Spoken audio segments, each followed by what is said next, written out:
মানিক Mukherjee kudu, সভাপতি বাংলাদেশ পুজো যুবক পরিষদ, বরিশাল জেলা। আজকে বরিশাল ৫ আসনের সাবেক সংসদ সদস্য, সাবেক মেয়র, সাবেক হুইপ, সাবেক মন্ত্রী যে দৃষ্টান্তমূলক সৃষ্টি করেছেন বস্ত্র বিতরণ অনুষ্ঠানে, সেই জন্য আমরা বাংলাদেশ পুজো যুবক পরিষদ বরিশাল জেলার পক্ষ থেকে তাকে কৃতজ্ঞতা এবং তাকে অভিনন্দন জানাই।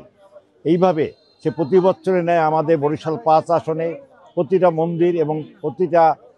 ধর্মগ্রন্থে যাইয়া যে উৎসব মুখর পরিবেশে যে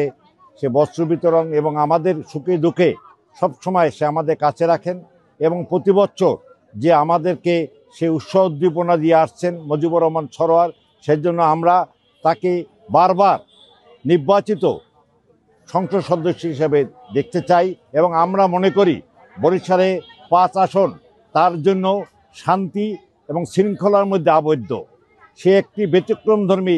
ব্যক্তি। তার সাথে আমি ছোটবেলা থেকে স্কুল কলেজ পড়াশোনা করেছি এবং তার সার্বিক উন্নতি চাই এবং আমি বেগম খালেদা জিয়ার কাছে বিনীত